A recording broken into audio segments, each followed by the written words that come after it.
कृष्ण कन्हैया लाल की जय। श्री गरुड़ जी महाराज की जय। श्रीमन नारायण नारायण नारायण श्रीमन नारायण नारायण भजमन नारायण नारायण नारायण भजमन नारायण सूर्य नारायण नारायण नारायण सूर्य नारायण चंद्र नारायण नारायण नारायण चंद्र नारायण लक्ष्मी नारायण नारायण नारायण लक्ष्मी नारायण सत्य नारायण नारायण नारायण सत्य नारायण नारायण नारायण वेद नारायण नारायण नारायण वेद नारायण श्रीमन नारायण नारायण नारायण श्रीमन नारायण कृष्ण कन्हैया लाल की जय। शांताकारं भुजगशयनं पद्मनाभं सुरेशं विश्वाधारं गगनसदृशं मेघवर्णं शुभांगं लक्ष्मीकान्तं कमलनयनं योगिभिर्ध्यानगम्यं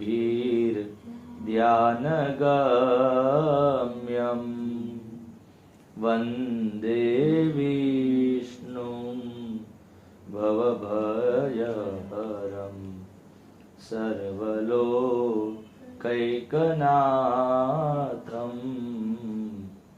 सर्वलोकैकनाथं कृष्ण कन्हैया लाल की जय। काल सुधी આપણે શ્રી ગરુડ પુરાણજીના 7 અધ્યાય સુધીનું શ્રવણ કર્યું। આજે આગળ વધીએ 8મો અધ્યાય। ગરુડજીએ પૂછ્યું છે કે હે પ્રભુ, પુણ્યવાન પુરુષની સકલ ઉત્તર ક્રિયા તેના પુત્રોએ સી રીતે કરવી તે મને યથાવિધિ જણાવો। ભગવાન કહે છે કે હે ગરુડ, તમે મનુષ્યોના લાભાર્થે ઘણો સારો પ્રશ્ન પૂછ્યો કે ધાર્મિક લોકો માટે અહીં જે કર્તવ્ય છે એ હું તમને કહું છું।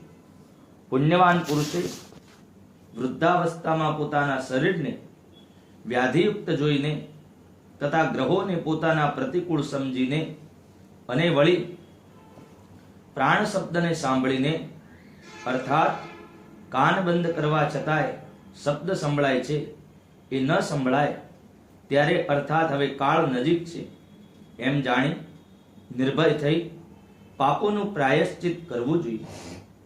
જ્યારે મૃત્યુની ઘડીઓ એકદમ નજીક આવી જાય ત્યારે સ્નાન કરી શાલિગ્રામ રૂપી ભગવાન શ્રી નારાયણની પૂજા કરવી। પૂજામાં ધૂપ, દીપ, કંકુ, તુલસી પાન, સુગંધયુક્ત પદાર્થ અને સાથે લાડવાનું ભગવાનને નૈવેદ્ય સમર્પણ કરવું। નૈવેદ્યનો પ્રસાદ ગ્રહણ કરવો, બ્રાહ્મણોને ભોજન અને દક્ષિણ આપવી, સાથે સાથે અષ્ટાક્ષર મંત્ર ઓમ નમો નારાયણ કે પછી 12 અક્ષરનો મંત્ર ઓમ નમો ભગવતે વાસુદેવાયનો જાપ કરવો જોઈએ। આ ઉપરાંત વિષ્ણુ તથા ભગવાન શિવના નામનું સ્મરણ કરવું જોઈએ, કારણ કે ભગવાનનું નામ કાનમાં જવાથી પાપનો નાશ થાય છે। ભાઈ બાંડુએ પણ તેની પાસે જઈને શોક ના કરવો અને તેની સમક્ષ કેવલ નારાયણના નામનું વારંવાર સ્મરણ કરવું જોઈએ। મત્સ્ય, કૂર્મ, કાચબા અવતાર, વરાહ, નરસિંહ, વામન, પરશુરામ, રામચંદ્ર, કૃષ્ણ, બુદ્ધ અને કલ્કી આ 10 નામોનું બુદ્ધિમાનોએ સદાય સ્મરણ કરવું. જે રોગી પાસે જઈને આ નામોનું કેવલ ઉચ્ચારણ કરે તો તે જ સાચો બંધુ કહેવાય છે. જેની વાણીમાં સદાય ભગવાન કૃષ્ણ પરમાત્માનું મંગલમય નામ રહે છે, એના કરોડો મહાપાપ ધોવાઈ જાય છે. અંત સમયે પુત્રને બોલાવવા માટે ભગવાનનું નામ લેતા અજામિલ રાજા પણ વૈકુંઠ ધામમાં ગયો હતો. તો શ્રદ્ધાથી જે ભગવાનનું નામ લે છે એને તો ભગવાન પ્રાપ્ત થશે, એમાં સંદેહ શું રાખવો. જેમ ઈચ્છા વગર અકસ્માત સ્પર્શથી અગ્નિ ભસ્મ કરી દે છે, એ પ્રકારે દુષ્ટચિત્ત પાપીઓ ભગવાનનું નામ સ્મરતા જ એમના પાપો પણ ભસ્મ થાય છે.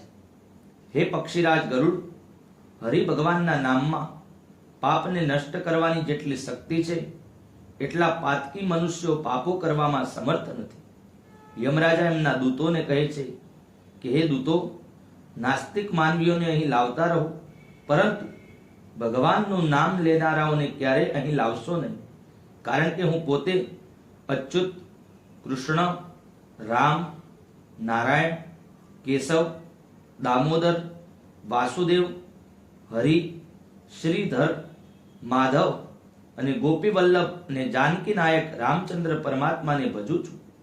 હે દૂતો, જેઓ કમળનયન વાસુદેવ વિષ્ણુ, ધરણીધર, અચ્યુત અને શંખ ચક્ર પાણી શરણ ભવ એવું ઉચ્ચારણ કરે છે, એ પાપ રહિત માનવીઓને દૂરથી જ ત્યાગી દો.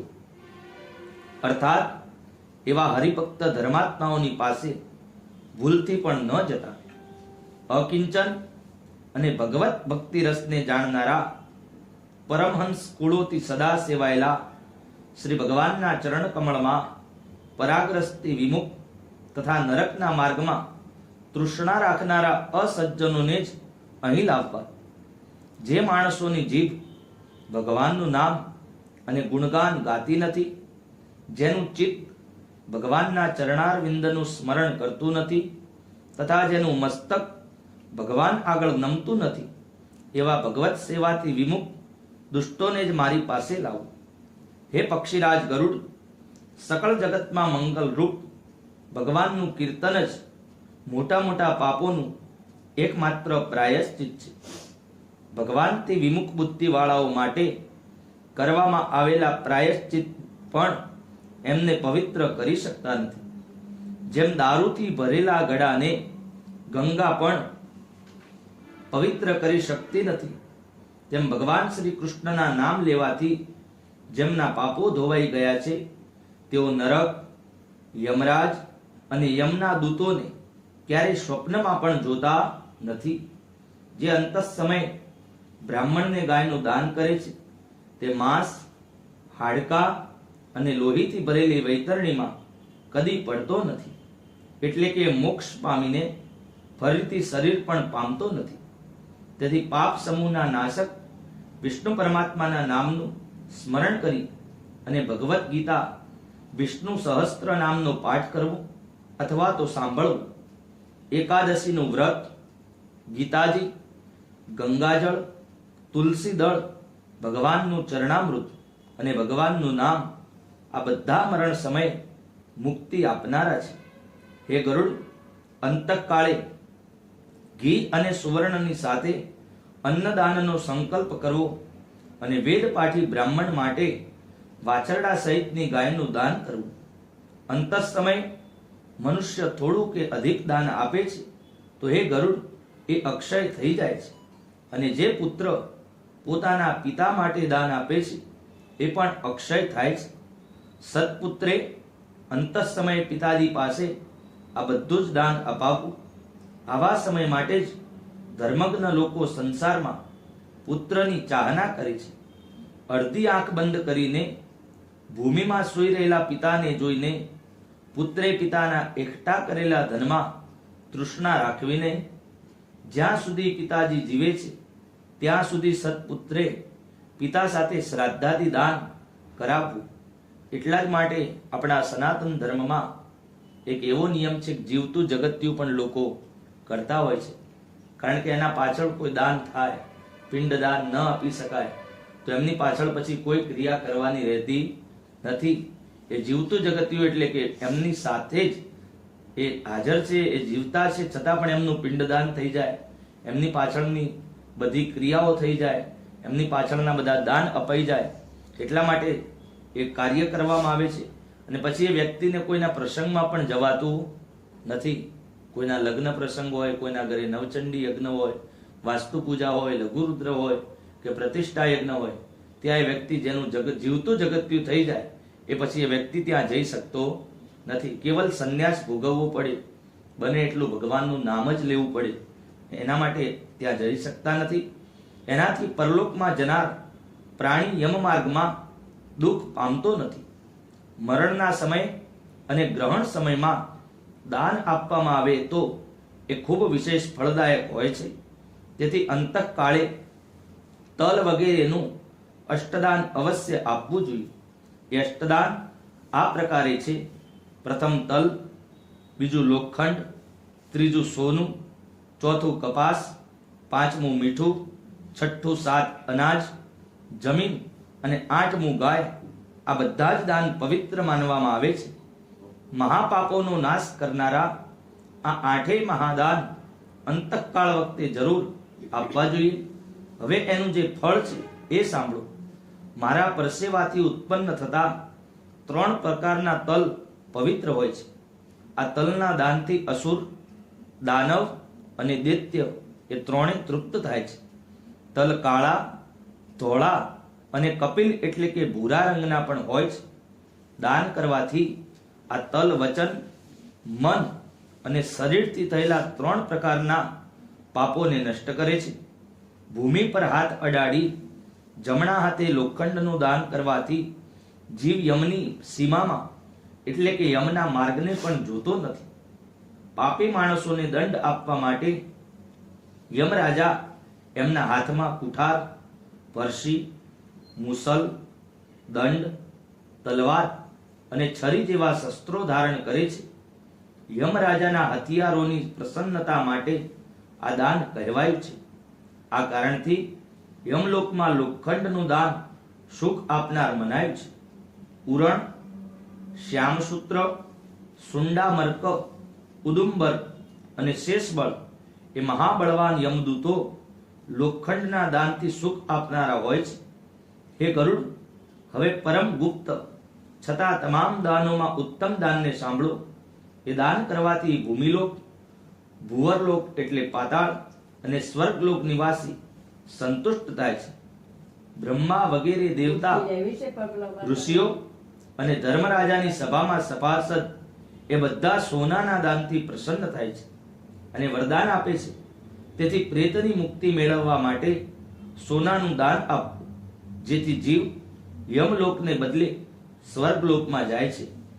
અહીં ચિરકાળ સુધી વસવાટ કર્યા પછી ફરી જન્મ લઈ આ લોકમાં રાજા બને છે તથા રૂપવાન, ધર્માત્મા, વાણીમાં ચતુર, લક્ષ્મીવાન અને ખૂબ જ મોટો પરાક્રમી બને છે.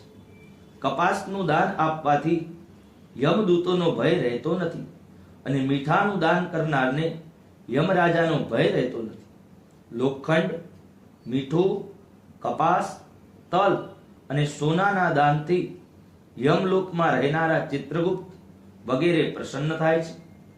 7 પ્રકારના અનાજના દાનથી ધર્મધ્વજ અને 3 દ્વારપાળો પ્રસન્ન થાય છે.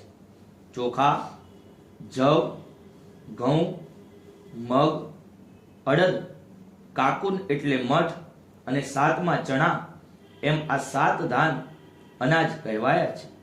સુપાત્ર બ્રાહ્મણને વિધિપૂર્વક ગૌચર્મની બરાબર જમીનનું દાન કરવાથી માનવી બ્રહ્મ હત્યાના પાપથી છૂટીને પવિત્ર બની જાય છે. આ બાબતોમાં મુનીશ્વરોએ દિવ્ય દ્રષ્ટિથી જોયું છે. પૂર્વ કરેલા પાપો વ્રત, તીર્થયાત્રા તથા અન્ય દાનોથી ખતમ થતા નથી, પરંતુ એ ભૂમિદાનથી નષ્ટ થાય છે. જે મનુષ્ય ધાન્યથી ભરેલી જમીન બ્રાહ્મણને દાનમાં આપે છે તે દેવ અને દાનવોથી પૂજાય છે અને પછી ઇન્દ્રલોકમાં જાય છે. હે ગરુડ, અન્ય દાન થોડા ફળ આપે છે, પરંતુ પૃથ્વી દાનનું ફળ તો દિવસે ને દિવસે વધે છે. જે માણસ રાજા થઈને બ્રાહ્મણને પૃથ્વીનું દાન આપતો નથી, તે બીજા જન્મમાં ગામમાં એક ઝૂંપડી પણ પામતો નથી અને દરેક જન્મમાં દરિદ્ર થઈને ઠેર ઠેર ભટકે છે. રાજા હોવાના અભિમાનમાં જે ભૂમિદાન કરતો નથી, એ રાજા જ્યાં સુધી ભગવાન શેષ પૃથ્વીને ધારણ કરે ત્યાં સુધી નરકમાં વાસ કરે છે. તેથી પૃથ્વીપતિએ ભૂમિનું દાન જરૂર કરવું જોઈએ. અન્ય લોકો માટે ભૂમિદાનની જગ્યાએ ગૌદાન કહેલું છે. મૃત્યુ દુઃખ નિવારણ અર્થે રુદ્રધેનુ, ઋણ ચૂકવવા માટે ઋણધેનુ અને મોક્ષ પ્રાપ્તિ માટે મોક્ષ ધેનુનું અને પછી વિધિપૂર્વક વૈતરણી ધેનુનું દાન કરવું. આ રીતે ગૌદાન કરવાથી સઘળા પાપો નાશ પામે છે. ગાયનું દાન 3 પ્રકારના પાપોનો નાશ કરે છે: બાળપણમાં, ગઢપણમાં અને જન્માંતરમાં જે પાપ કર્યા હોય એ ઉપરાંત રાત્રે, પ્રાતઃકાળે, બપોરે, પરોઢિયે, મધ્યરાત્રિએ ઉપરાંત ઉદય અસ્તકાળ વખતે શરીર, મન અને વાણીથી જે પાપો કર્યા છે એ તમામ પાપો તપસ્વી તથા વેદ જાણનારા બ્રાહ્મણને બધી સામગ્રી સહિત દૂધ આપતી કપિલા ગાયનું એકવાર દાન કરવાથી નષ્ટ થાય છે. એક ગાયનું દાન અંતકાળ વખતે દાતાને એના પાપોથી છોડાવે છે. સ્વસ્થ ચિત્તે એક ગાયના દાનથી જે ફળ મળે તે મરણ સમયે એ ગાયના દાન બરાબર હોય છે, તથા મૃત્યુકાળે આસક્ત થઈને આપે તો 1000 ગાય દાન સમાન હોય છે, તથા મર્યા પછી એ દાન લાખ ગૌદાન સમાન નીવડે છે. દાન આપવાની બધી બાબતો વિધિયુક્ત હોવી જોઈએ. તીર્થોમાં સત્પાત્રને એક ગાયનું દાન આપનારને લાખ ગાયના દાન સમાન ફળ મળે છે. સુપાત્રને એક ગાયનું દાન આપવામાં આવે છે તો લાખ ગણું થઈ જાય છે. અને સત્પાત્રને દાન લેવામાં કોઈ દોષ નથી, જ્યારે દાતાને અનંત ફળ પ્રાપ્ત થાય છે. જે બ્રાહ્મણ વેદપાઠ, નિત્ય હોમ કરે તથા બીજાનું બનાવેલું જમતો નથી, તે રત્નોથી ભરેલી પૃથ્વીનું દાન લઈને પણ લેવાના દોષથી લિપ્ત થતો નથી. પૂર્વ સમયમાં જ્યારે બ્રાહ્મણો યજ્ઞ કરતા હતા ત્યારે કોઈના ઘરે જમતા નહીં. આવું એક સનાતન ધર્મનો એક નિયમ હતો. એ શા માટે નતા જમતા? કે કોઈના ઘરે અન્નનું એમને ખબર ના હોય કે કેવું અન્ન એના ઘરે છે. બીજું સમજવાની વાત એ છે કે બ્રાહ્મણને હંમેશા દાન લેવાનું વધારે હોય. જ્યાં પણ જાય ત્યાં દાન મળે. દક્ષિણા આપે એ પણ દાન મળે, કોઈ વસ્તુ આપે તો એ પણ દાનમાં મળે. તો એ દાન લેવા માટે થઈ અને ક્યાંય જમે નહીં તો જ એ દાન એમને પચે. જેમ કે સોનાનું દાન કોઈ બ્રાહ્મણને આપો તો એ બ્રાહ્મણ સોનાનું દાન ગ્રહણ તો કરી લે, પણ એના પછી 12000 ગાયત્રીના જપ કરે તો એ દાનનું પુણ્ય ફળ પ્રાપ્ત થાય. એ સિવાય દાનનું પુણ્ય ફળ પણ પ્રાપ્ત થતું નથી. દાન લેવું એ બહુ કાઠી વસ્તુ છે. એ જેમ અફીણનો ગાંગડો હોય તો એને પચાવવો કાઠો છે, એવી રીતે દાનનું પણ એવું જ મહિમા બતાવવામાં આવ્યો છે કે દાન દાતવ્યમિતિ યદ્દાનમ દીયતે નૃપકારિણે દેશે કાલે ચ પાત્રે ચ તદ્દાનમ સાત્વિકમ સ્મૃતમ. દાન આપવાની પ્રક્રિયા પણ સાત્વિક ભાવથી હોવી જોઈએ. ઘણીવાર સત્વ, રજસ અને તમસ એમ 3 પ્રકારના દાન બતાવ્યા છે. સાત્વિકતાથી આપીએ એનું ઉત્તમ ફળ મળે, રાજસિક એટલે દેખાદેખીમાં આપીએ, અને તમસ એટલે કે ગુસ્સામાં આપીએ, આ પડ્યું મહારાજ લઈ જાઓ, એને તમસ દાન કહેવાય. સાત્વિક એટલે આપણી ઈચ્છા છે ને આપણે એ વસ્તુ દાન કરવી છે, સંકલ્પપૂર્વક જેને દાન આપીએ એ સાત્વિક દાન કહેવાય. રાજસિક પેલા ભાઈએ દાન આપ્યું છે મારે પણ આપવું છે, એને રાજસિક દાન કહેવાય. દાનના પણ 3 પ્રકાર બતાવ્યા છે. આગળ વધીએ. દાન લઈને પણ લેવાના દોષથી લિપ્ત નથી થતો.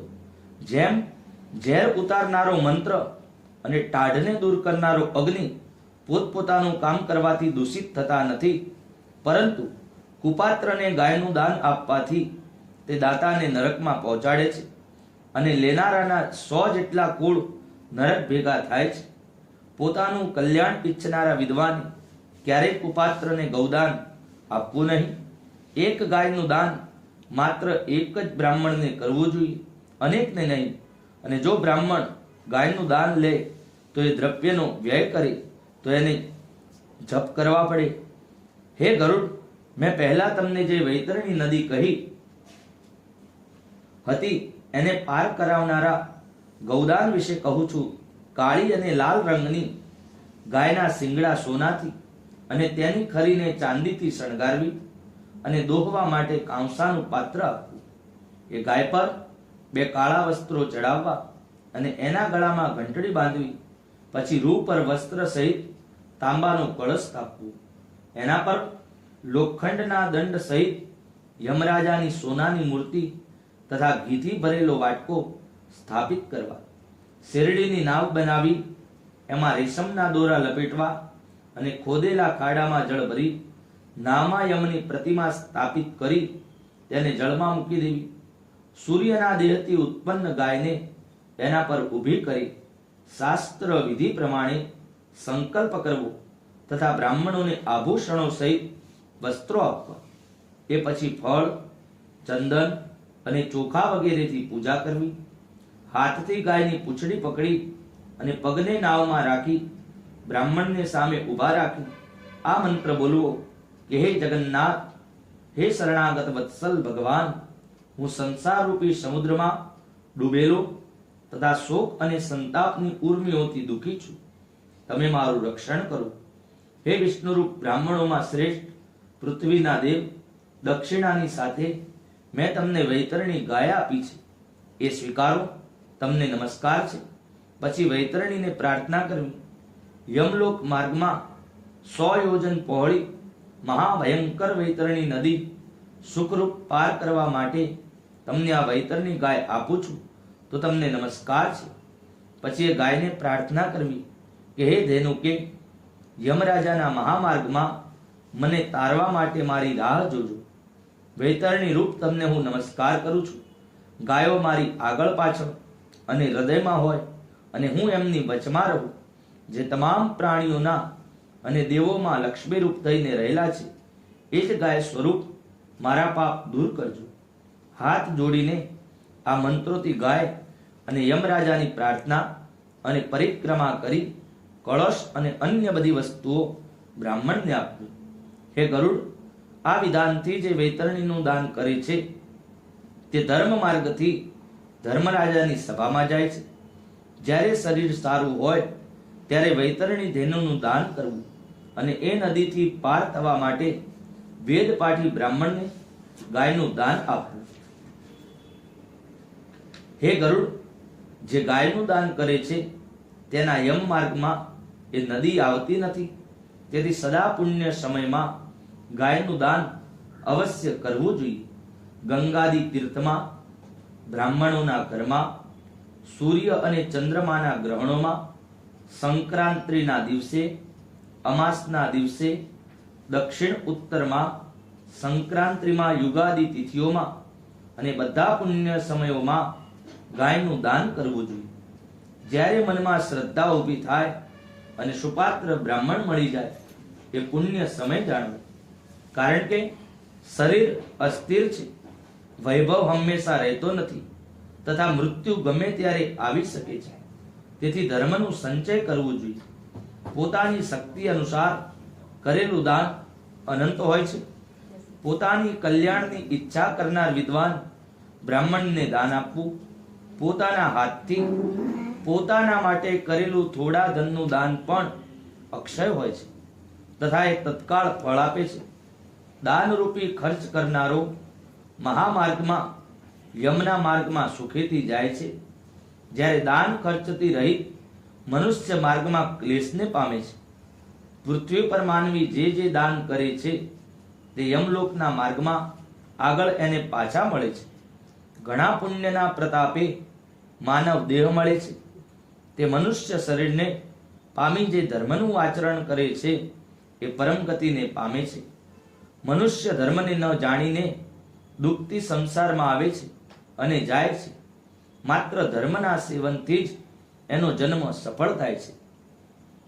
ધન, પુત્ર, સ્ત્રી, ભાઈબંધુ અને શરીર આ બધું જ અનિત્ય છે તેવું સમજીને ધર્મનું આચરણ કરવું જોઈએ. જ્યાં સુધી જીવ છે ત્યાં સુધી પિતા બંધુનો સ્નેહ છે, પરંતુ મૃત્યુ પછી એ સ્નેહ નષ્ટ થઈ જાય છે. આત્મા જ આત્માનો બંધુ છે એવું જાણવું જોઈએ. મરણ પછી બધું જ વ્યર્થ છે તેમ જાણી જીવતા જીવ દાન આપવું જોઈએ. જીવન અનિત્ય છે તેથી પાછળથી કોઈ દાન આપવાનું નથી.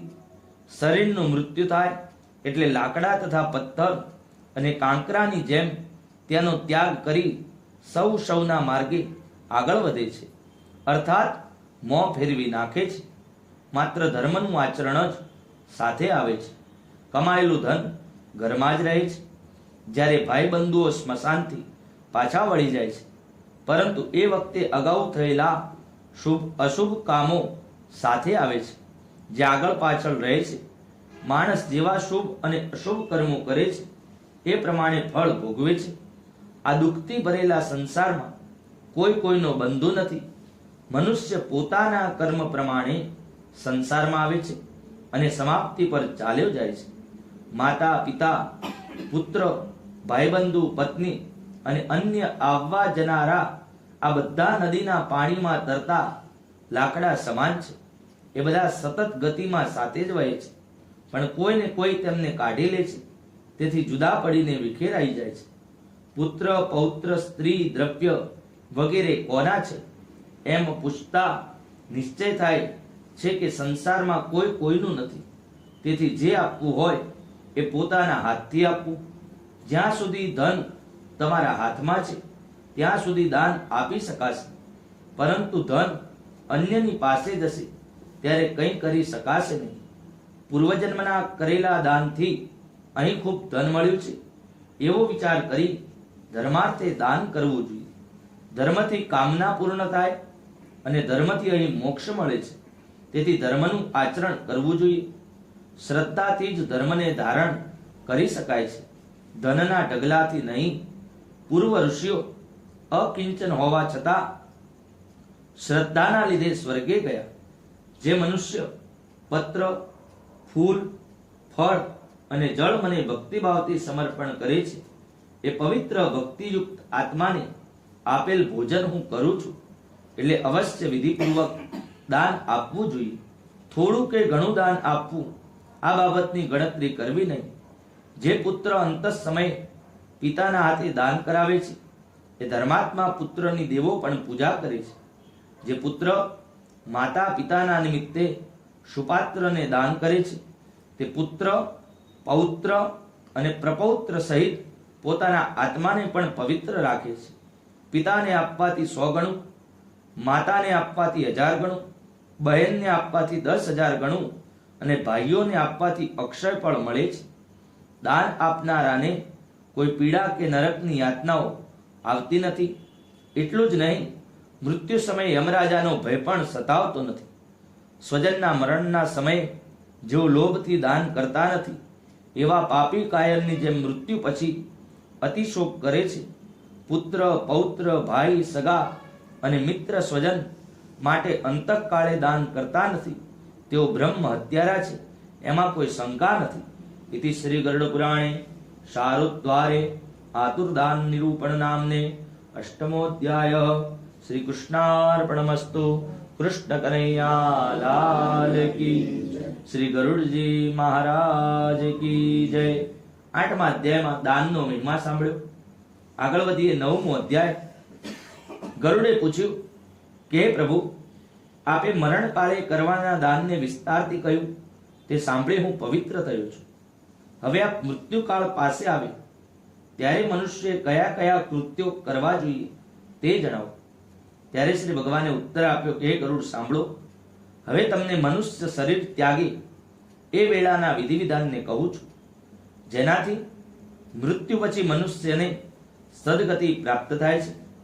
સંસારમાં જ્યારે દેહધારી કર્મના યોગે પોતાના શરીરનો ત્યાગ કરે ત્યારે એ સમયે તુલસી પાસે છાણનો એક ચોકો બનાવવો, એમાં દર્ભ અને તલ વેરવા, તેની પાસે શ્વેત આસન પર શાલિગ્રામ પથ્થરને સ્થાપિત કરવો.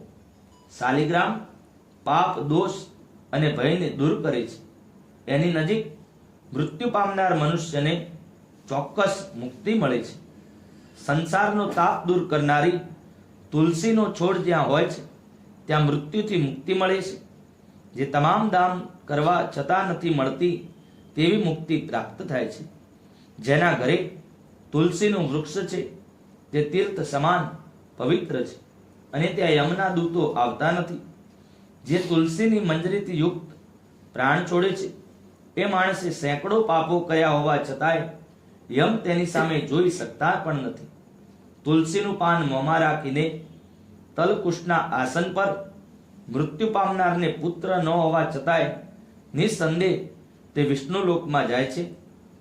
3 પ્રકારના તલ, દર્ભ, ઘાસ અને તુલસી પાન આ બધા જ પવિત્ર માનવામાં આવ્યા છે અને દુર્ગતિ પ્રાપ્ત થવા છતાં મરણના દુઃખોનું નિવારણ કરે છે. તલ મારા પરસેવાથી ઉત્પન્ન થાય છે, તેથી પવિત્ર છે. તેનો ઉપયોગ કરવાથી કારણોથી અસુર, દાનવ અને દૈત્ય દૂર ભાગે છે. હે ગરુડ, મારા રોમથી રૂવાડાથી પેદા થયેલ દર્ભ એ મારી વિભૂતિ છે. એના સ્પર્શ માત્રથી મનુષ્ય સ્વર્ગલોકમાં જાય છે.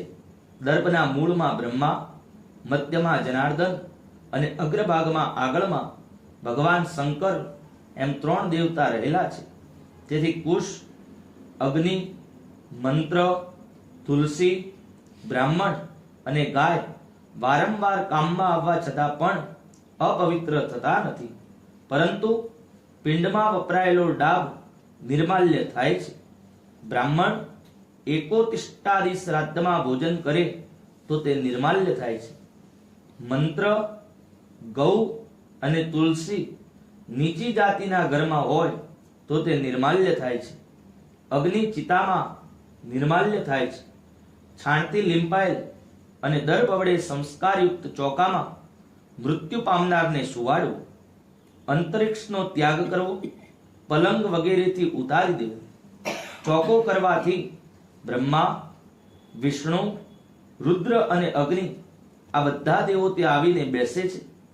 ભૂમિ સદા પવિત્ર છે, પરંતુ જે લીંપી છે એને ફરીથી લીંપવાથી પવિત્ર બને છે.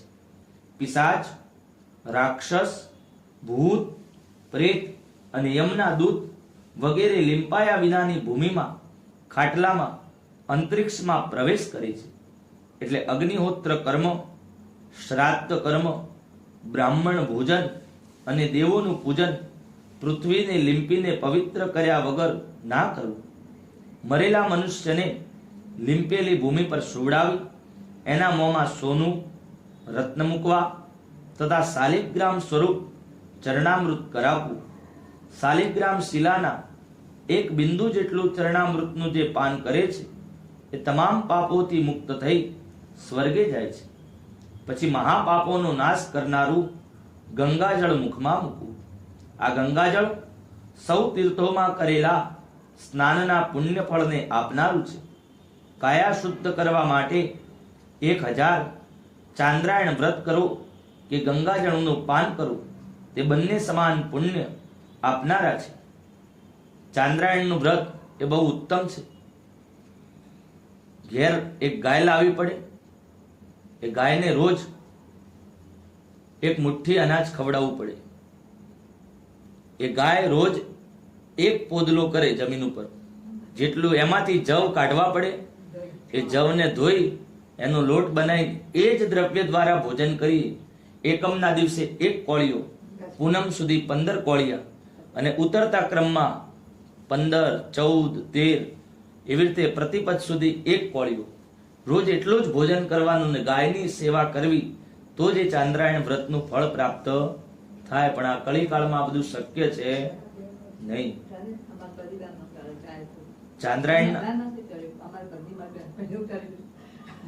ચાંદ્રાયણનું વ્રત એ બહુ જ ઉત્તમ ફળ આપનારું છે. રામ શર્મા આચાર્ય અમે તમે જાણતા હા, હશો. બરોબર. અમે 24 વર્ષ એવી રીતે એ જ ખાધું છે. એ જ. આ જવ આટલા જવ ના કરી દળી નાની રોટલી એક ખાઈ ખાવાની. જવની રોટલી ને છાશ. છાશ ઉપર. દૂધે કહેવાનું તાત્પર્ય કે વ્રત કરવાથી શરીરમાં કોઈ પણ પ્રકારનો રોગ આવે નહીં, દરિદ્રતા આવે નહીં, વિચારો સાત્વિક અને પવિત્ર રહે. એટલા માટે જ આપણે પેલા બીજાનું અન્ન જમતા જ નતા. એ આચાર પ્રથમો ધર્મ, આપણું શાસ્ત્ર એમ કે પહેલું આપણે પાળવું જોઈએ તો કે અન્ન શુદ્ધિ. પહેલા કોઈના ઘરનું પાણી પણ પીતા નહીં. અજાણ્યાના ઘેર કોઈ હે ક્યાંય બહાર જતા હતા કોઈના, જ્યાં સુધી આપણને ખ્યાલ ના હોય કે આ વ્યક્તિની પરાકાષ્ઠા કેવી છે, એ શું છે, ત્યાં સુધી એના ઘરે આચાર વિચાર ના હોય એટલે આપણે આચાર પ્રથમો ધર્મ. જેટલું આચરણ આપણે ધર્મનું કરીએ, શરીર માટે જેટલું પણ ધ્યાન રાખીએ એટલું જ પરમાત્મા આપણી સાથે રહે છે. આગળ વધીએ. ગંગાજળનું પાન કરો તો બંને સમાન પુણ્ય આપનારા છે. હે ગરુડ, જેમ એક તણખો રૂના ઢગલાને બાળી મૂકે છે, તેમ ગંગાજળનું પાન કરવાથી તમામ પાપો નાશ પામે છે. જે સૂરજના કિરણોથી તપેલા ગંગાજળનું પાન કરે છે તે બધી યોનિઓમાંથી મુક્તિ પામીને હરિલોકમાં જાય છે. બીજી નદીઓમાં જળમાં સ્નાન કરવાથી માનવી કેવલ પવિત્ર બને છે, પરંતુ ગંગાજીના દર્શન, સ્પર્શ, પાન અને માત્ર ગંગા એવો શબ્દ બોલતા જ માનવી પવિત્ર બની જાય છે. ગંગાજળ સેંકડો હજારો માણસોને પવિત્ર કરે છે. તેથી સંસાર કરવાની ઈચ્છાવાળાએ ગંગાજળનું પાન કરવું. અંતકાળ નજીક હોય અને એવા સમય પણ જે મનુષ્ય ગંગા એવો શબ્દ બોલે છે તે માનવી મરણ પછી વિષ્ણુપુર જાય છે અને એ પછી એનું પૃથ્વી પર આવાગમન થતું નથી. પ્રાણ નીકળવાના સમયે જેઓ શ્રદ્ધાથી મનમાં ગંગાજીનું ચિંતન કરે તેમને અવશ્ય મોક્ષ મળે. તેથી ગંગાજીનું ધ્યાન કરવું, એમને નમસ્કાર કરવા અને ગંગાજળનું પાન કરવું. પછી મોક્ષ આપનાર શ્રીમદ ભાગવતની કથા બની શકે તેટલી સાંભળવી. મૃત્યુ કાળે તેનો એક શ્લોક કે ચોથા ભાગનો શ્લોક પણ જો કોઈ વાંચે છે અથવા તો સાંભળે છે તે બ્રહ્મલોકથી ક્યારેય પાછો નથી પડતો. વેદ તથા ઉપનિષદના પાઠ કરવાથી બ્રાહ્મણોની તથા વિષ્ણુ અને શિવ સહસ્ત્ર નામના પાઠથી ક્ષત્રિયોની અને વૈશ્યોની મર્યા પછી મુક્તિ થાય છે. હે ગરુડ, પ્રાણના પ્રયાણ સમયે ઉપવાસ કરવો અને વિરક્ત દ્વિજને આતુર સંન્યાસ આપવો. કંઠે પ્રાણ હોય તે સમયે હું સંન્યાસી છું આવું જે પુરુષ કહે છે તે મૃત્યુ પછી વિષ્ણુ લોકમાં જાય છે અને આ ભૂમિ પર પુનઃ તેનો જન્મ થતો નથી. આ પ્રકારનું કાર્ય કરવાથી ધર્માત્મા પુરુષનો પ્રાણ આરામથી ઉપરના છિદ્રમાંથી નીકળીને ચાલ્યો જાય છે. મુખ, બે આંખ, નાકના 2 દ્વાર અને 2 કાનના દ્વારો, એમ 7 દ્વારોથી કોઈ પણ એક દ્વારથી સારા કર્મો વાળોનો જીવ નીકળી જાય છે. યોગી લોકો તાળુના રંધ્રથી એટલે જીવને મુક્તિ આપે છે. કોઈ સંન્યાસી હોય, બહુ પ્રખર વિદ્વાન હોય, જ્ઞાની હોય અને ધર્મશાસ્ત્રને બહુ જ સારી રીતે જાણતા હોય, એ વ્યક્તિનો જીવ અહીંથી જાય ક્યાં? બ્રહ્મરંધ્રના તાળવામાંથી. આટલું તાળવું હોય. બાકીનાનો જીવ મેં કહ્યા ને 7 દ્વારમાંથી જાય. પણ એ કોના જાય જીવ? એવા શ્રીરંગ અવધૂત મહારાજ, દેવશંકર બાપા, ડોંગરેજી મહારાજ, આ બધા વ્યક્તિના જેને જેને પુણ્ય કર્યો, કર્મો કર્યા છે, જગત માટે કંઈકનું કંઈક આપ્યું છે જગતને, કેવલ ને કેવલ ભગવાનનું નામ લીધું છે, એમના જીવ અહીંથી બ્રહ્મરંધ્રમાંથી એટલે કે તાળવામાંથી ઉપરના ભાગેથી જાય પછી એમનું બીજી કોઈ ક્રિયા કરવાની રહેતી નથી. બ્રહ્મ કપાલ કહેવાય જેને. બાકીના 2 હાથ છિદ્રો, એક મોઢાનું, 2 કાનના અને પાછળનો ગુદા માર્ગનો ભાગ, એમ 7 છિદ્રોમાંથી જીવ જાય, એ સિવાય જાય નહીં. પ્રાણ તથા અપાન વાયુથી મળી ગયેલો જીવ જ્યારે આ શરીરથી છૂટો પડે છે ત્યારે પ્રાણવાયુ સૂક્ષ્મ થઈ નીકળતા આ શરીર નિરાધાર બની જતા તે કપાયેલા વૃક્ષની જેમ નીચે પડી જાય છે. એક તરફ જેવો જીવ શરીરમાંથી નીકળે છે એ સાથે જ શરીરની બધી જ ક્રિયાઓ અટકી જતા તે ચેષ્ટા વગરનું અસ્પૃશ્ય અને દુર્ગંધયુક્ત થઈને સર્વનિંદિત બની જાય છે. હે ગરુડ, આ શરીરની અવસ્થા 3 પ્રકારની હોય છે: કૃમિ, વિષ્ઠા અને ભસ્મરૂપ. આ શરીર માત્ર એક જ ક્ષણમાં નાશ પામતું હોવા છતાં પણ માણસ શા માટે આનું ગૌરવ અને અભિમાન કરતો હશે? પ્રાણ નીકળતા જ પૃથ્વીનો અંશ પૃથ્વીમાં, જળનો જળમાં, તેજનો તેજમાં, વાયુનો વાયુમાં અને આકાશનો અંશ આકાશમાં મળી જાય છે. આકાશ સર્વત્ર અને શિવરૂપ છે. નિત્ય મુક્ત જગતનો સાક્ષીરૂપ એ આત્મા અજન્મા અમર તથા દેહમાં રહેલો છે. ઇન્દ્રિયોથી યુક્ત આ આત્મા અનેક વિષયો સાથે ઘેરાયેલો છે, જેમાં કામ, ક્રોધ તથા અન્ય દુર્ગુણોનો સમાવેશ હોવા છતાં કર્મરૂપી કોષ પડદાવાળો છે. એ રીતે તે જીવ પુણ્ય વાસનાવાળો થઈને પોતાના કર્મો દ્વારા બનાવવામાં આવેલા નવા દેહમાં પ્રવેશ કરે છે. જેમ એક ઘર સળગી જતા ત્યાં રહેનારો બીજા ઘરમાં રહેવા જાય છે, એ સમયે ચંવરોથી શોભતા દેવોના દૂતો નાની ઘંટડીઓ વાળા ભવ્ય વિમાનમાં એને લેવા માટે આવે છે. ધર્મને જાણનારા પંડિત અને ધર્માત્માને સદૈવ ચાહનારા દેવના દૂતો કૃતકૃત જીવને વિમાનમાં બેસાડી અને સ્વર્ગે લઈ જાય છે. એ પછી સુંદર દિવ્ય દેહધારી એ પુરુષ દેવતા જેવું રૂપ ધારણ કરે છે. એ મહાપુરુષ પોતે કરેલા દાનના પ્રતાપે નિર્મળ વસ્ત્ર, પુષ્પમાળા, રત્નજડિત આભૂષણો સાથે દેવોથી પૂજ્યમાન થઈ અને સ્વર્ગમાં વસવાટ કરે છે. ઇતિ શ્રી ગરુડ પુરાણે શારોદ્વારે મ્રિયમાણ કૃત્ય નિરૂપણ નામને નવમોધ્યાયઃ. શ્રી કૃષ્ણાર્પણમસ્તુ. કૃષ્ણ કનૈયા લાલ કી જય. શ્રી ગરુડજી મહારાજ કી. આગળ વધીએ 10મો અધ્યાય. ગરુડજીએ ભગવાનને પૂછ્યું કે હે પ્રભુ, પુણ્યવાનોના શરીરને દાહ આપવાનું વિધાન મને જણાવો. એના દાહ સંસ્કાર કઈ વિધિથી કરાય છે તે જણાવો, તથા પતિવ્રતા સ્ત્રીનો મહિમા જણાવો. ભગવાન કહે છે કે હે ગરુડ, સાંભળો. ઔર્ધ્વદેહિક કર્મની તમામ વિધિ હું કહું છું કે જે વિધિ કરવાથી પુત્ર અને પૌત્ર પિતૃઋણથી છુટકારો મેળવે છે. ઘણું દાન આપવાનું ફળ શું છે? માત્ર માતા પિતાના અગ્નિ સંસ્કાર, દશા શ્રાદ્ધાદિ કર્મ કરવાથી પુત્ર અગ્નિષ્ટોમ યજ્ઞ સમાન ફળ પામે છે. માતા કે પિતાના મરણ પછી શોકને દૂર કરીને તમામ પાપ દોષોની શાંતિ માટે સૌ ભાઈઓની સાથે પુત્રે પણ મુંડન કરાવવું જોઈએ. માતા પિતાના મરણ પછી જે પુત્ર વાળ કપાવતો નથી એ પુત્ર પિતાને સંસાર થકી મુક્ત કરનારો કેવી રીતે માનવું? તેથી પુત્રોએ મુંડન અવશ્ય કરાવવું જોઈએ. એ પછી ભાઈઓની સાથે સ્નાન કરી ધોયેલા સ્વચ્છ કપડાં પહેરવા. એ પછી તાજું ચોખ્ખું પાણી લાવી મૃતકના શરીરને સ્નાન કરાવવું.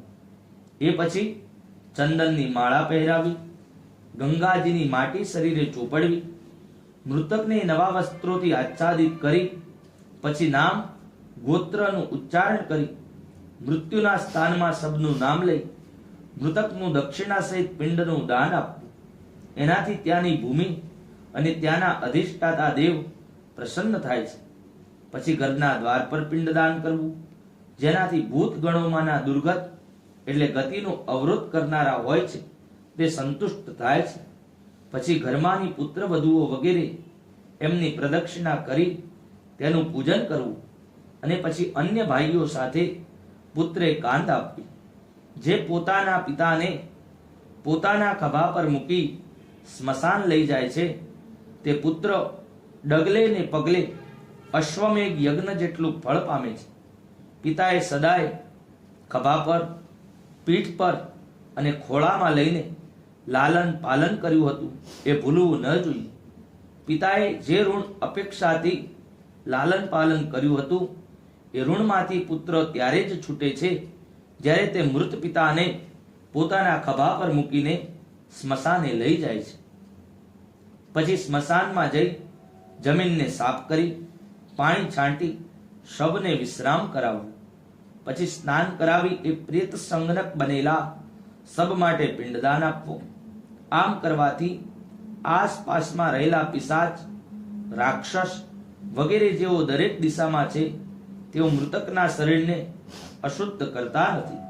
નહીં તો તેઓ પ્રેતનું માંસ ભક્ષણ કરી દહન કરવા યોગ્ય રહેવા દેતા નથી.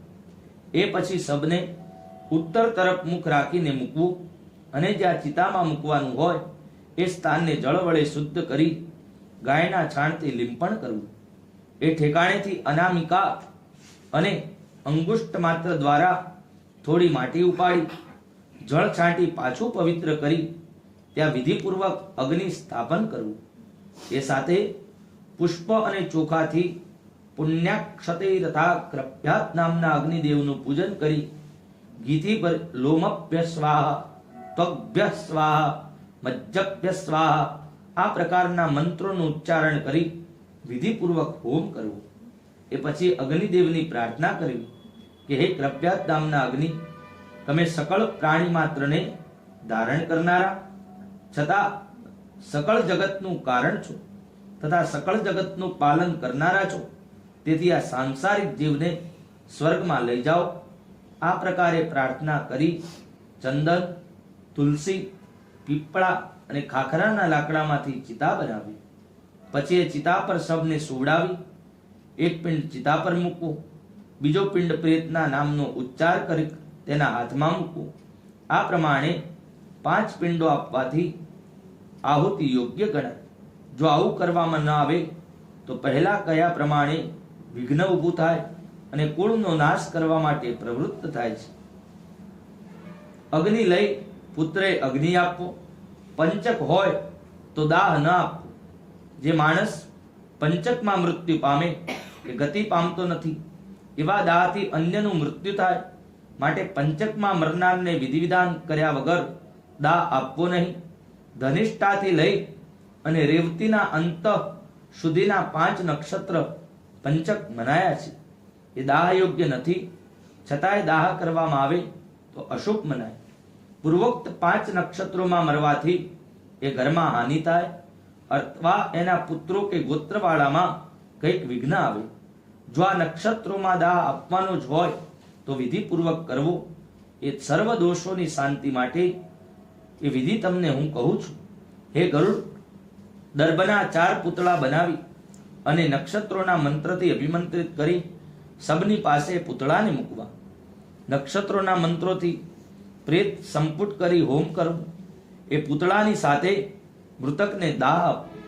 એ ઉપરાંત સપિંડી શ્રાદ્ધના દિવસે પુત્રે વિધિ સાથે પંચક શાંતિ પણ કરવી અને તેના દોષોની શાંતિ માટે તલ ભરેલું પાત્ર, સોનું, ચાંદી, રત્ન અને ઘીથી ભરેલું કાંસાનું પાત્ર વગેરેનું દાન કરવું.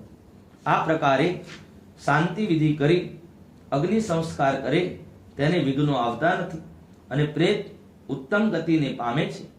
હે ગરુડ, આ પ્રકારે મેં તમને પંચકમાં અગ્નિ સંસ્કારની વિધિ જણાવી.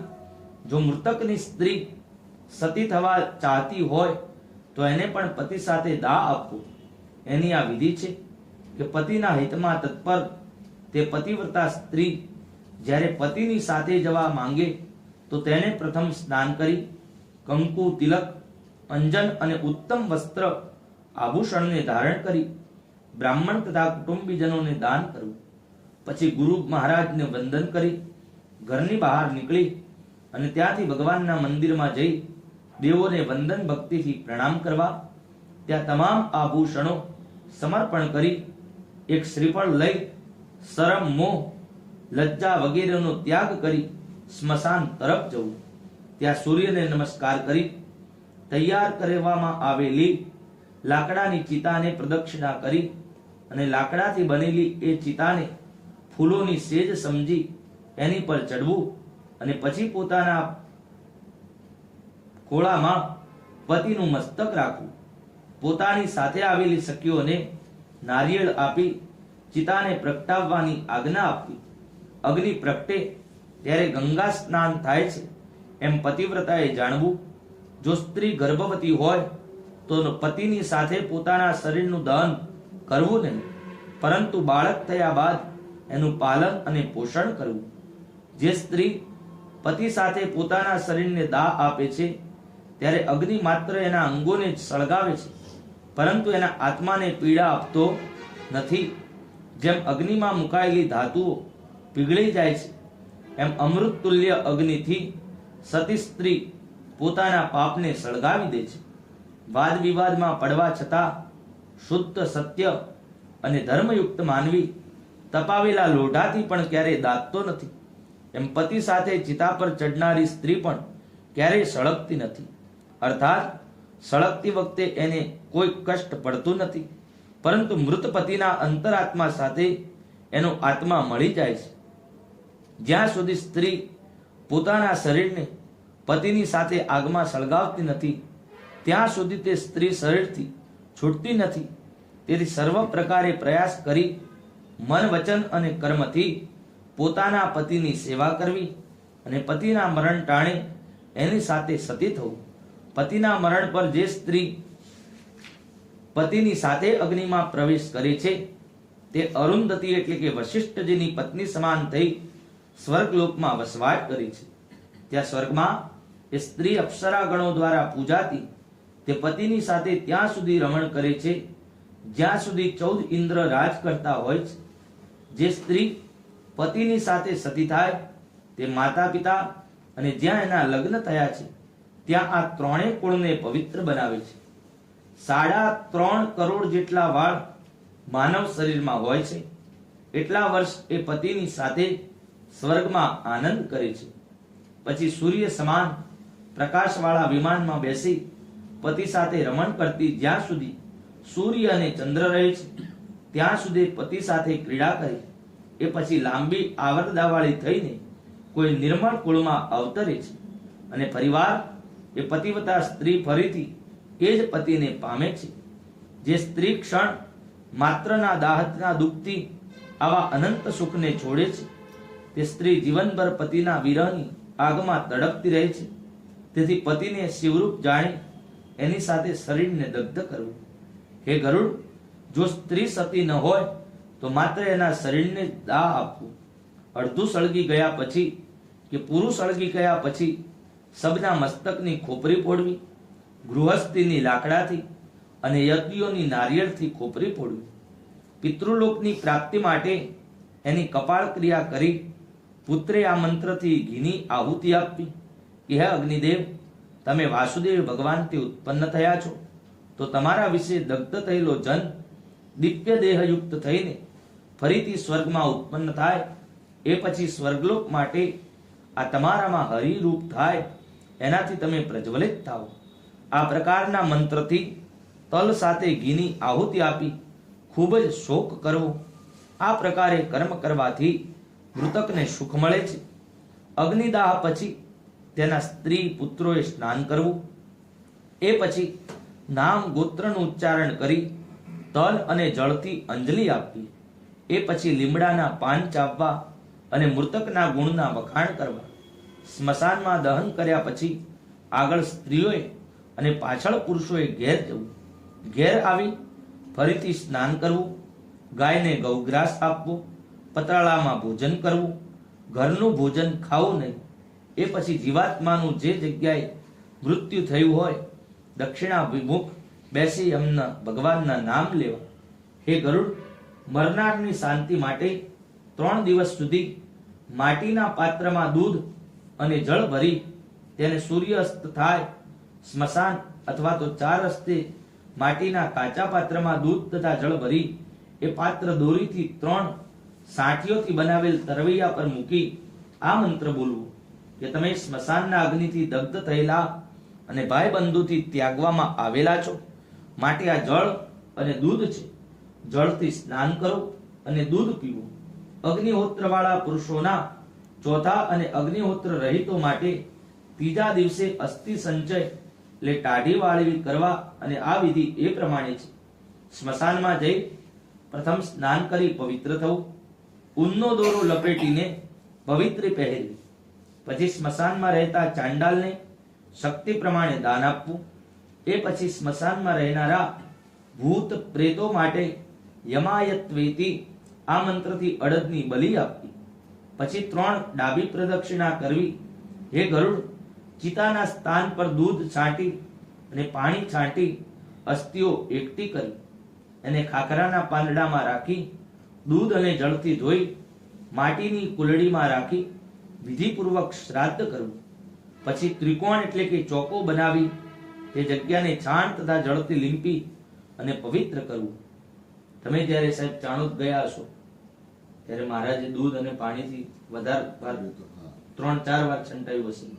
કારણ કે પવિત્ર એટલા માટે જ કરવામાં આવે અસ્થિને કે આપણને કોઈ પણ વસ્તુ હોય, જેમ કે આપણું શરીર છે એને સહેજ દાજે તો એ બળે છે અંદર. એ બળવાની જ્યાં સુધી એના ઉપર રૂજ નથી આવતું, ચામડી નથી આવતી, ત્યાં સુધી આપણને દુઃખ જતું નથી. તો આ તો એક આખું શરીર સળગે છે. એની પ્રક્રિયા કેટલી લાંબી હશે. એટલા માટે એને વારંવાર દૂધ અને જળ છાંટવામાં એટલા માટે જ આવે છે કે પવિત્ર થાય અને પધરાવાના યોગ્ય બને. એટલા માટે અસ્થિ સંચયનું એવું વિધિ છે. દક્ષિણાભિમુખ બેસી અનુક્રમે પૂર્વ, પશ્ચિમ અને ઉત્તર એમ 3 દિશામાં 3 પિંડ આપવા. પછી ચિતાની ભસ્મ એકત્ર કરી ત્યાં ત્રિપાઈ રાખવી અને એની પર જળથી ભરેલો ખુલ્લા મોંવાળો ઘડો સ્થાપિત કરવો. રાંધેલા ચોખામાં દહીં, ઘી, મીઠાઈ ભેળવી પિંડ બનાવી વિધિ વિધાનથી પ્રેતને આપવા. હે ગરુડ, ઉત્તર દિશામાં 15 ડગલા ચાલી એક ખાડો ખોદવો, જેમાં અસ્થિવાળું પાત્ર મૂકવું. એના ઉપર દાહાતી નાશક નામનો પિંડ આપવો, જેનાથી પ્રેતને અગ્નિદાહથી થયેલી પીડાનું શમન થાય. અને એ ઉપરાંત પછી ખાડામાંથી અસ્થિને બહાર કાઢી જ્યાં જળાશય હોય ત્યાં લઈ જવા. એને દૂધ જળથી વારંવાર ધોઈને એના પર ચંદન, કંકુ ચડાવવા. એ પછી સંપુટ કે થેલીમાં રાખી હૃદય અને માથા પર સ્પર્શ કરાવી એની પ્રદક્ષિણા કરી ગંગા નદીમાં પધરાવવા. 10 દિવસની અંદર જેના અસ્થિઓ ગંગાજીમાં પડે છે તે બ્રહ્મલોકથી પાછો નથી આવતો, અર્થાત સદાય બ્રહ્મલોકમાં રહે છે. જેટલા વર્ષ આ હાડકા ગંગાજીમાં રહે છે એટલા 1000 વર્ષ સુધી તે સ્વર્ગલોકમાં રહે છે, એને આનંદ કરે છે. ગંગાજળની લહેરોને સ્પર્શ કરતો વાયુ જ્યારે મૃતકને સ્પર્શે છે ત્યારે એના સઘળા પાપ નાશ પામે છે. ભગીરથ રાજાએ પોતાના પૂર્વજોના ઉદ્ધાર માટે આકરી તપશ્ચર્યા કરી ગંગાજીની આરાધના કરી બ્રહ્મલોકથી લાવ્યા હતા. ગંગાજીનો યશ 3 લોકમાં ખૂબ જ પ્રખ્યાત છે. ગંગાજીએ ભસ્મ થયેલા સગર રાજાના 60,000 પુત્રોને સ્પર્શ કરી અને સ્વર્ગે પહોંચાડ્યા હતા. જે મનુષ્ય પહેલી અવસ્થામાં પાપ કરીને મરણ પામે છે તેના અસ્થિ ગંગાજીમાં પડવાથી તેઓ સ્વર્ગે જાય છે. પ્રાણીઓને મારનારો એક પારધી વનમાં સિંહ દ્વારા માર્યો ગયો. એ શિકારી પોતાના પાપ કર્મોથી નરકે જવાનો.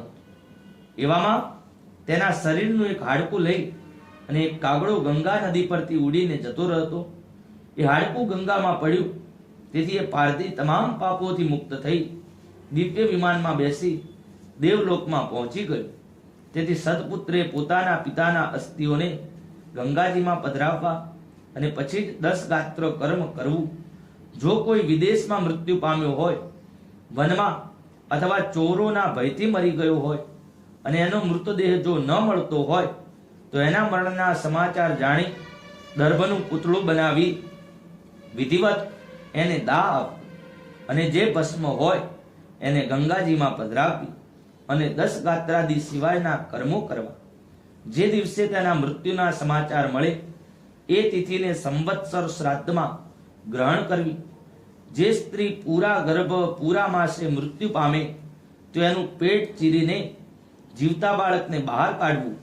પરંતુ જો બાળકનું મૃત્યુ થયું હોય તો એને જમીનમાં દાટી દેવું. સ્ત્રીના અગ્નિ સંસ્કાર કરવા. જો બાળક ગંગા કિનારે મૃત્યુ પામ્યું હોય તો એને ગંગા નદીમાં છોડી દેવું. જો અન્ય દેશમાં બાળક મરી ગયું હોય તો એને જમીનમાં દાટી દેવું. 27 મહિના સુધીના બાળકને જમીનમાં દાટી દેવું, એનાથી મોટું હોય તો અગ્નિની ચિતામાં સળગાવી એના અસ્થિને ગંગાજીમાં પધરાવવા, એ પછી જળ ભરેલો ઘડો દાન આપી બાળકોને ભોજન કરાવવું. ગર્ભમાં નાશ પામેલા બાળકની કોઈ ક્રિયા થતી નથી. મૃત બાળક પાછળ દૂધ આપવું, જળનો ઘડો દાન કરવો અને બાળકોને ખીરનું ભોજન આપવું. કુમાર અવસ્થામાં બાળક મૃત્યુ પામ્યું હોય તો કુમાર અવસ્થાવાળા બાળકોને ભોજન આપવું. પરંતુ 5 થી 16 વર્ષની વય વચ્ચે બાળક મરી ગયું હોય તો બાળકો સહિત બ્રાહ્મણોને ભોજન કરાવવું. એ બાળકને જનોઈ આપવામાં આવી હોય કે પરણેલું હોય તો બ્રાહ્મણોને જમાડવા, ને પરણેલું કે જનોઈ આપેલ ન હોય તો બાળકોને જ જમાડવા.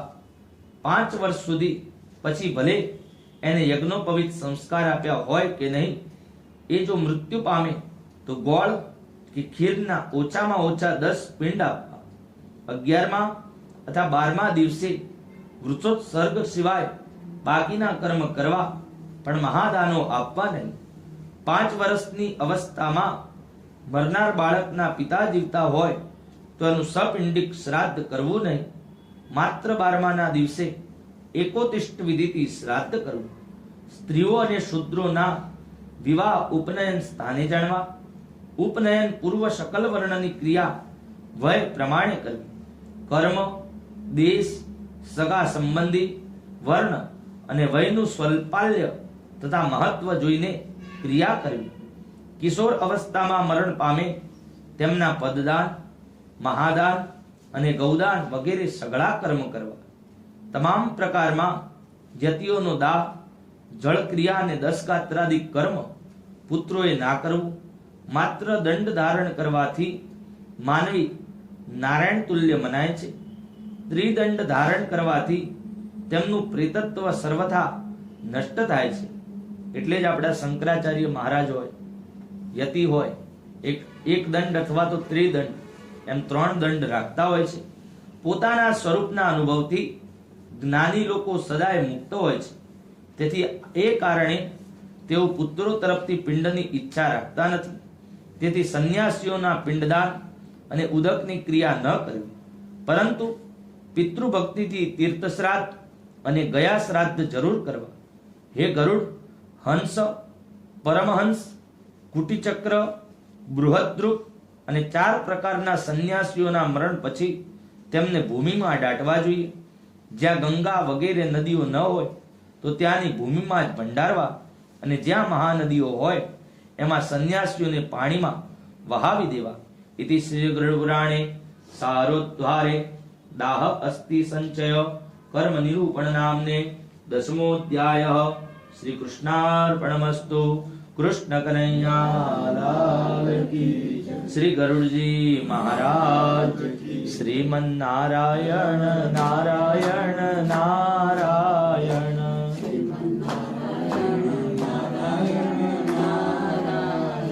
શ્રીમન નારાયણ નારાયણ નારાયણ.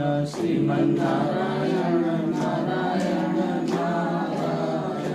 ભજમન નારાયણ નારાયણ નારાયણ. ભજમન નારાયણ નારાયણ નારાયણ. શ્રીમન નારાયણ નારાયણ નારાયણ. શ્રીમન બદ્રી નારાયણ નારાયણ નારાયણ. બદ્રી નારાયણ નારાયણ નારાયણ. સૂર્ય નારાયણ નારાયણ નારાયણ. સૂર્ય નારાયણ નારાયણ નારાયણ. ચંદ્ર નારાયણ નારાયણ નારાયણ. ચંદ્ર